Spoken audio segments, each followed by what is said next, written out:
Welcome to People Make Roofing, a call to action led by McCormack Partners and RoofersCoffeeShop. We're tackling the industry's biggest challenges, from outdated misconceptions to the widening skills gap. Our mission? To show the next generation the true potential of roofing, including the diverse opportunities, endless growth possibilities, and a chance to make a lasting impact. Join us as we share unfiltered stories from industry professionals across North America, inspiring and guiding the future of roofing. This is People Make Roofing. Welcome to People Make Roofing. I am Luke McCormack, CEO of McCormack Partners, and this is my host, Heidi Aylesworth. Heidi, would you like to give an introduction? Thank you, Luke. I am so proud to be here with People Make Roofing. Thank you so much, my very first. And I am with RoofersCoffeeShop. I'm the president and also involved throughout the industry with NRCA and Roofing Alliance and several other associations. Love roofing, have been doing it for 30 years. Thank you, Heidi.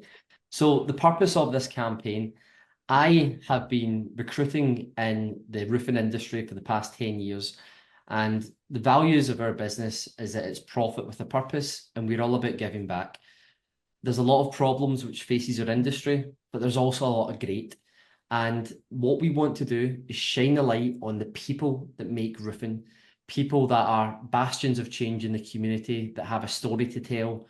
And we want to show our audience, parents, teachers, career guidelines counsellors, all the great things in roofing, from the speed of which you can move up the career ladder to the mentors and the people you make in the industry, and also insights of real successful people within roofing and the message that they would give to the younger generation and the rest of the industry about how we can make the industry better.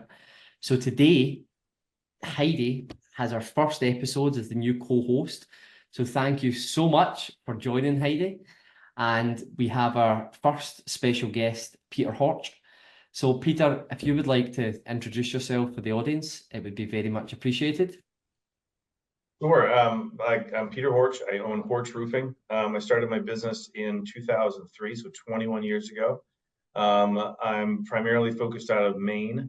We have 3 offices throughout the state, and we focus on steep slope roofing, so commercial and residential steep slope roofing.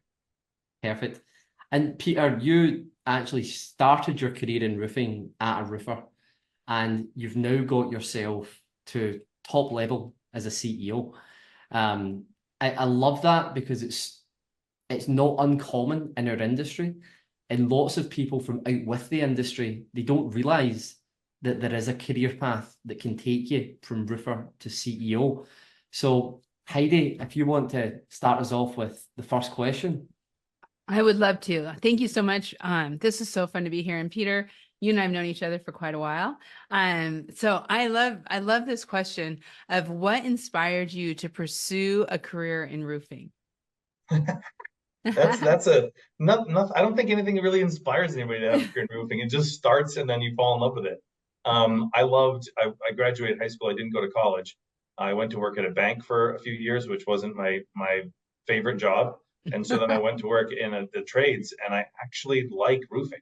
I bought a house a year ago, and my fiance and I moved into it, and I'm roofing it myself right now. So Wow. I love roofing. So I worked for a roofer for a couple of years, and he thought that he could sell me the business, but I realized that I didn't have any money and could do it on my own. So I started my company with a pickup truck, a ladder, and a compressor, and a roofing gun. Wow. You know, there is so much potential in roofing. It's really crazy when you look at it because the barriers to entry are somewhat low. I mean, but yet you can learn. There's so many resources to be able to learn, especially through what the National Roofing Contractors Association does.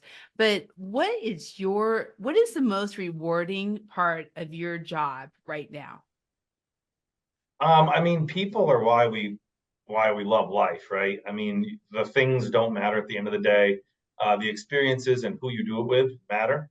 And what I realize is that the roofing industry is recession proof, and that everybody needs it, right? So we always have work. You always need a roof over your head. And the funny thing is that the average person in America will only buy one roof in their life.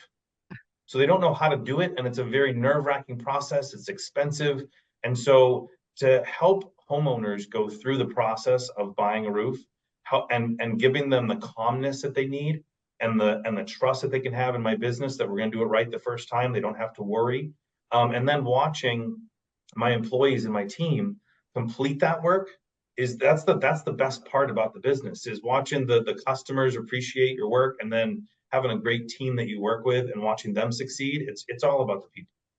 There's nothing more important in your home. So I Right. love that you're taking care of someone's biggest treasures, really.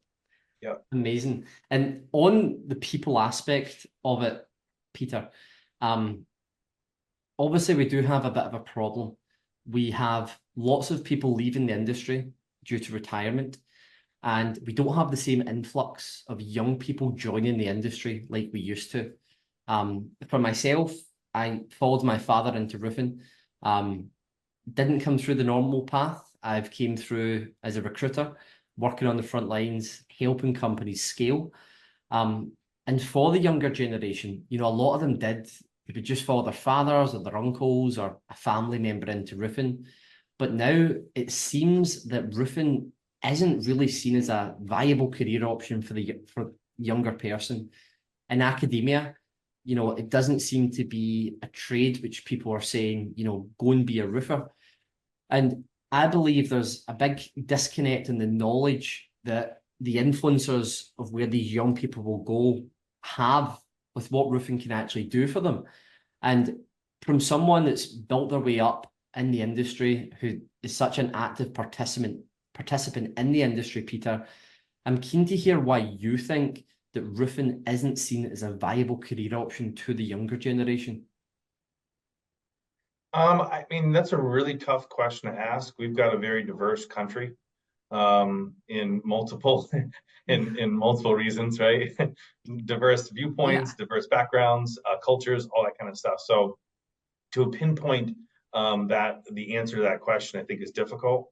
I think that one of the reasons is that whatever generation it was, I'm not going to point any fingers, just thought that it was better to go to college. It was better to have a career as a white collar employee, and not really recognizing the essentials behind the trades. A lot of people, if you go back 100 years, were tradespeople, and they worked on buildings, they built our infrastructure, and that's what they did to make a living, and it's needed. It's not like you build a building and you're good forever. That needs maintenance, and then we have a growing country, right? We want to grow our country, and so you need more buildings for that, right? So you have infrastructure needs, and at whatever point we said, hey, it's better to go in a different direction.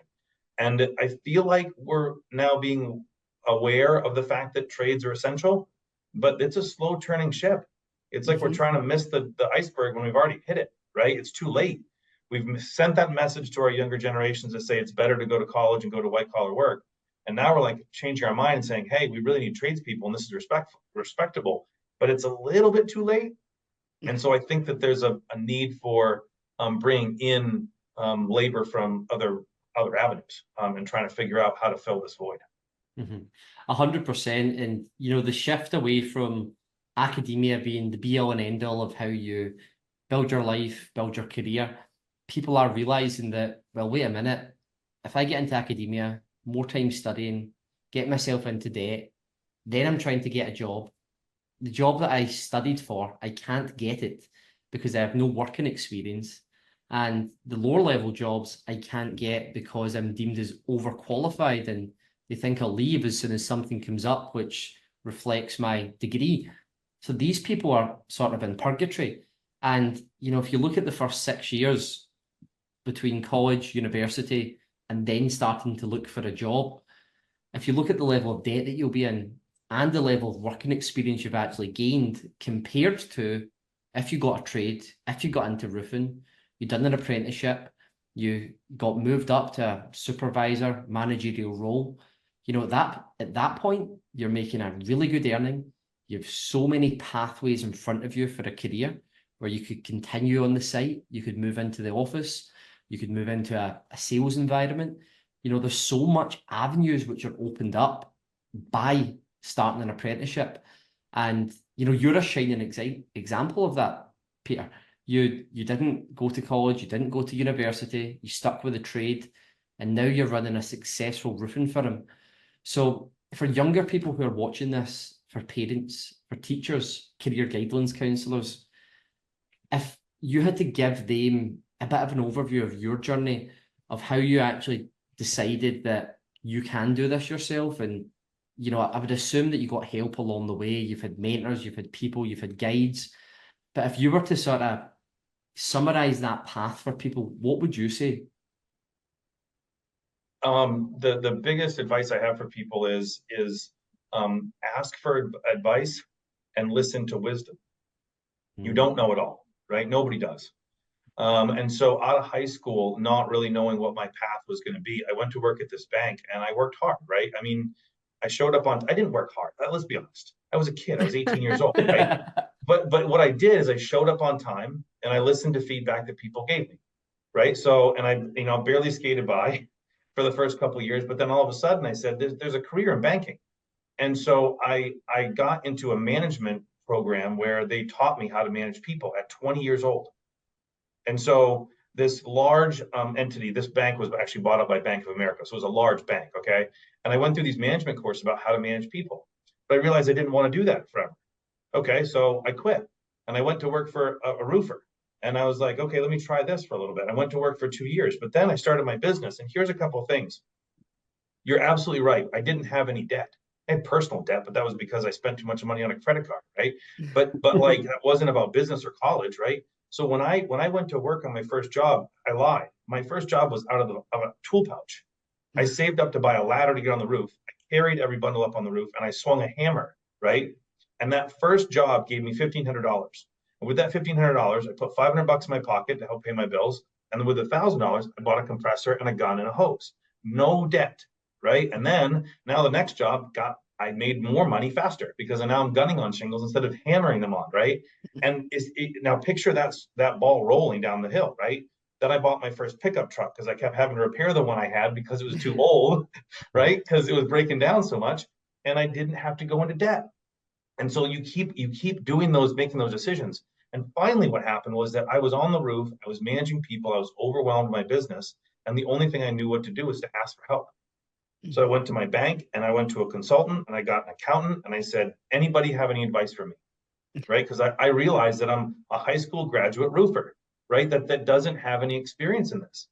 But if you look back at that bank that taught me how to manage people, I was this close from really being able to tell roofers how to roof, how to coach them, how to train them, those type of things. So the work experience that I got out of high school helped me years later when I started my business at 25 years old.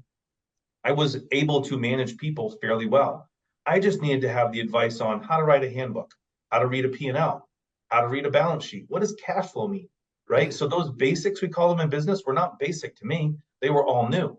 But by the time I hired a consultant that taught me all those things, my business went from $125,000 in gross revenue to $750,000 in gross revenue in 3 years. Wow. Right?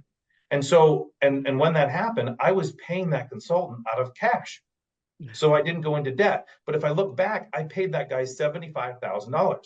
Well, what is that? That's 2 or 3 years worth of college. Well, depending on what college, maybe 1 year of college, right? But like $75,000, but I didn't have any debt again, right? So if you think about the progression of starting from scratch or starting low, I say lower in a company, in an entry-level position in a company, you build yourself up to that company. You don't go into debt. You get experience. You get work experience. You get life experience. You have somebody who's mature that can give you coaching, and you're going to develop as a white-collar worker.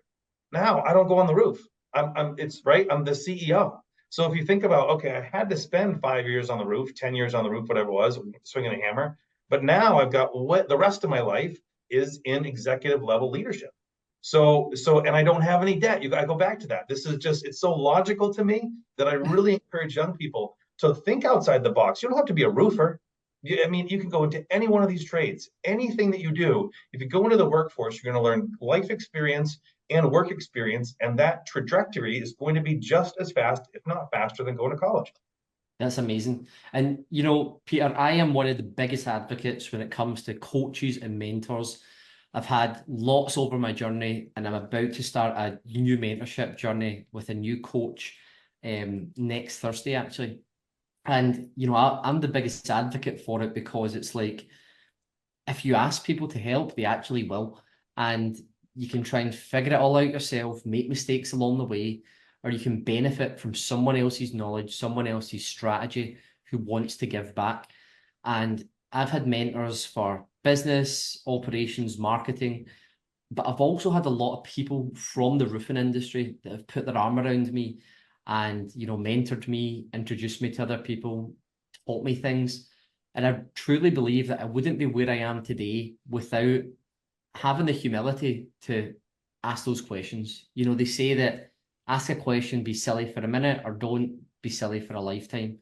But knowing what you know now, Peter, how important is it for, you know, young budding roofers or even business owners today to reach out to coaches and mentors to cover their blind spots and help them grow? And what type of impact has that had for you?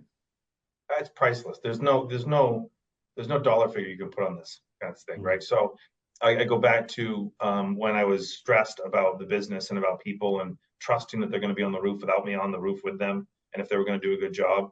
And this coach of mine, this mentor of mine, he said, look, you have to take the tool belt off if you want to be a businessman. Yeah. You can't wear the tool belt. And as the company has grown, I've always heard that in the back of my head, because I realized, like, as I'm getting into the weeds of the business, I'm calling customers, or I'm involved in whatever. It's like, wait a second, no, you're putting the tool belt on. You can't grow the business and be the visionary for the company if you're in the day-to-day. And so this little voice in the back of my head is from Gene that says, take the tool belt off, right? Yeah. And every once in a while, I'll be doing something and stressed out and trying to catch up. And it's like, wait a second, am I wearing my tool belt again? Right?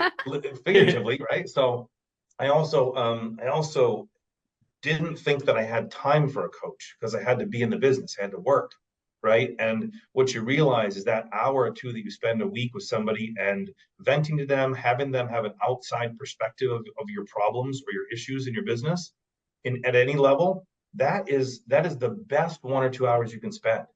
It is just, it's priceless. And I remember the first time that I took a half a day off to go golfing. And I'm like, I can't go on the golf course at noon. I have to work. But I golfed with a guy who had run an insurance agency for like 30 years. And just the wisdom that was pouring out of him, not only about running business, but about insurance. We all know that roofing has, needs lots of insurance, right? So those type of conversations, I look back and it really molded and formed the way that I was able to develop as a professional. That is amazing, Peter. And, I love that you've worked at a massive organization. You've seen how all the cogs in the machine work. You've then worked for a smaller company where you've seen the daily grit that it takes to get something off the ground. You've then had the cojones to start your own thing, and you've been able to ask other people for help along the way to get to where you are today. I think that's amazing. And I see, my father, for example, he done everything from, he put in every nail to every invoice. And sadly, his own roofing business never got to where it could have been if he'd taken a step back. And I see it so often that there's guys that they can't let go of estimating, or they can't let go of project management, because they feel as if that if they don't do it, it won't be done good enough. And, my advice is always, you need to let go of that. You really do. You need to put someone else in that position so that you can take a step back and focus on the strategy of your business. And for you, Peter, when you took the tool belt off and you've now got a COO in there, you've got all your departments set up, like what impact did that have for you, taking the tool belt off, having a step back and letting other people do it? And also, what I'm sort of looking for here, Peter, is if you're speaking to these other business owners in roofing who are not willing to delegate, who are not willing to put in their second tier management, what is the likely outcome going to be for them, and what advice would you give to those roofing business owners?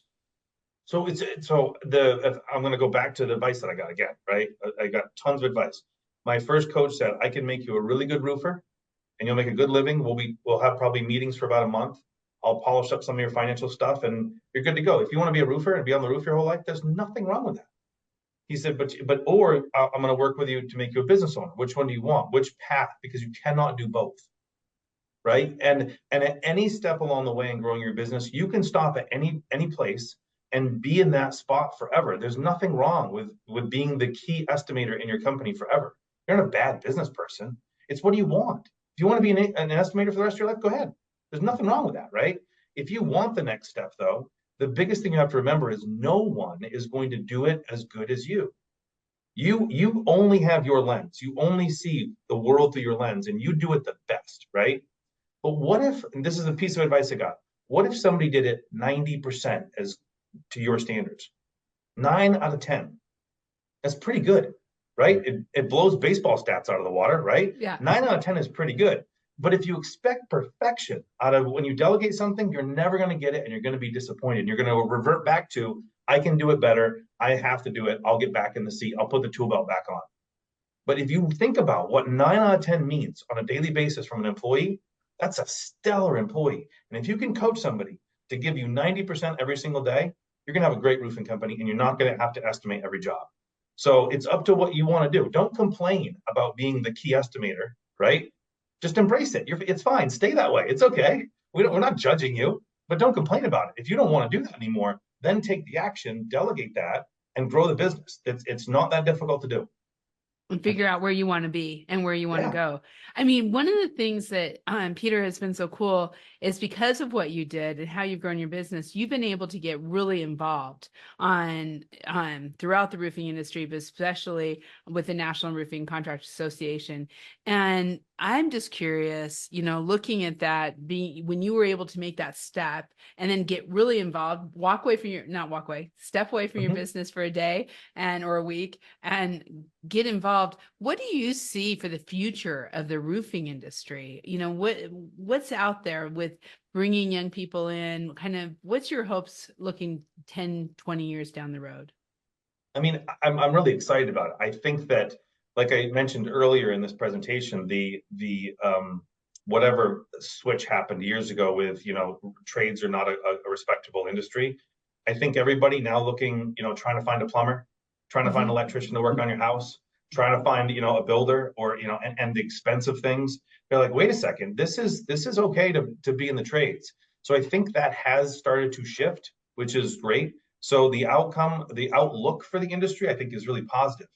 I don't think it's going to happen overnight, but I think, we give away scholarships every year to 4 students in the state. And we follow them in their career path. We check in on them every year, just see like, hey, how are things going? We're just curious, we're not trying to be your dad, but we're just curious and see if it's successful. And to see the amount of excitement and the amount of advancement so quickly in the trades with these young people, I'm really encouraged about our future. I think it's going to be great. Will I see the full impact of the work we're doing right now in my lifetime, in my career? Maybe not, but like I'm willing to put the effort in now so the next generation has the benefit of, changing people's perception about the trades. It feels like it has, even in the last 10 years. I don't know. It's just there's been this tangible change that people are more interested, understanding, and I don't know if that's digital or, social media. The roofing industry has decided to get out there and talk a little bit more, but yeah, it feels like it changed. And as we move forward, it's going to everybody's so hyper-focused on it right now that I think it can only improve and get better. Yep.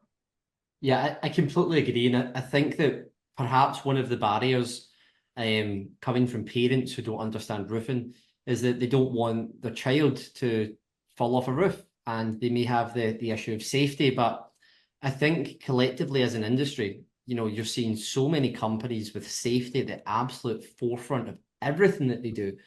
And, not just safety, but professionalizing the industry and showing what we are and what we stand for. Peter, I've noticed that you guys have done a lot to give back to the community. You're giving free roofs through the Rainbow Initiative. You're giving scholarships. And do you find that by delegating and having the right people in the right seats, that's what's given you the opportunity, the time to sort of give back to your community? I don't know. I mean, I have to attribute some of that philosophy to my parents, right? I mean, we gave back to people when we were growing up, and so it's kind of like I have to give them the credit because that's in my DNA, right? Wow. And it's fun. And I think that when you do that, again, there's this battle between do I have time or do I have the money to take the time to be involved in the community or give back to people.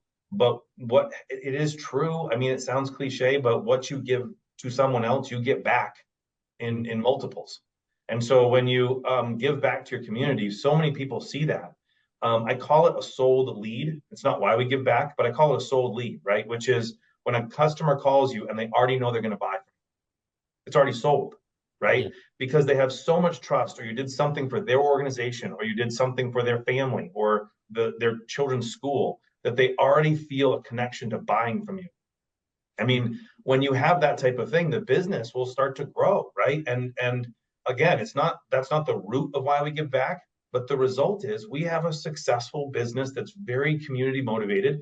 It's ingrained in our communities. We are part of them. We give back to them, and in turn, we are multiplying our business and we're growing it. So there's a benefit to us all. So it feels like a family.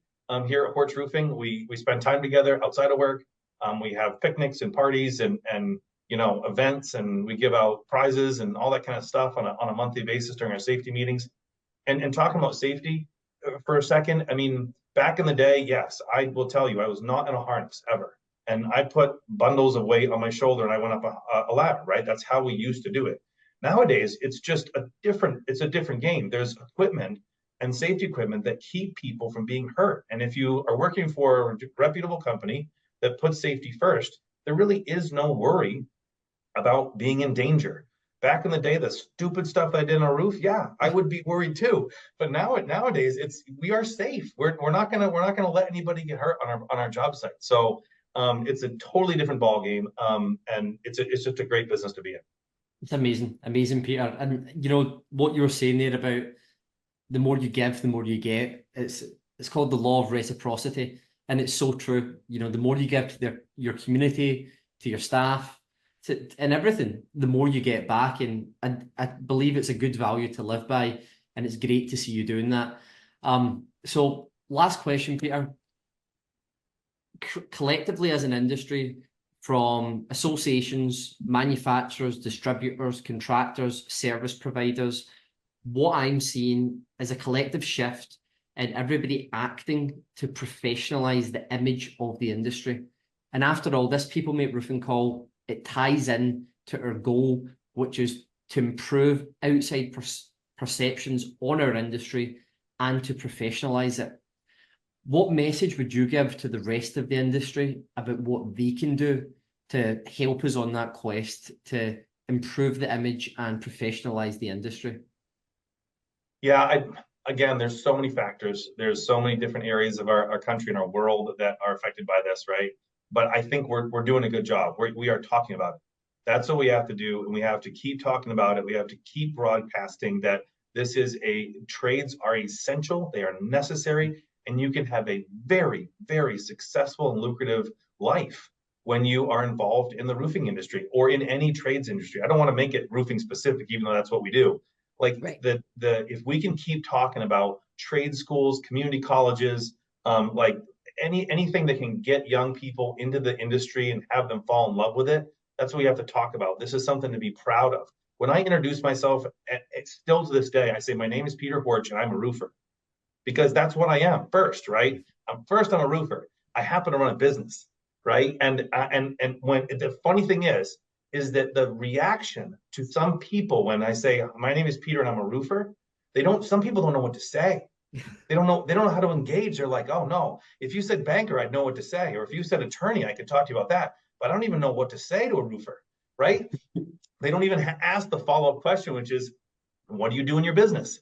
Right? Well, I'm the executive, right? Okay, now we can have a different conversation because they can familiarize themselves with that. But when you say I'm a roofer, people don't know what to do sometimes. But I feel as though that one little thing that I'm doing is changing that person's perception of the trades. So I'm going to keep doing it. I'm going to keep saying that I'm a roofer because that's what I am and I love it, right? But that's what we all need to do. We need to stay messaging that this is a great industry to be in. Trades are essential to our country and to our future. And if we can continue to have that message, then it will have a positive impact.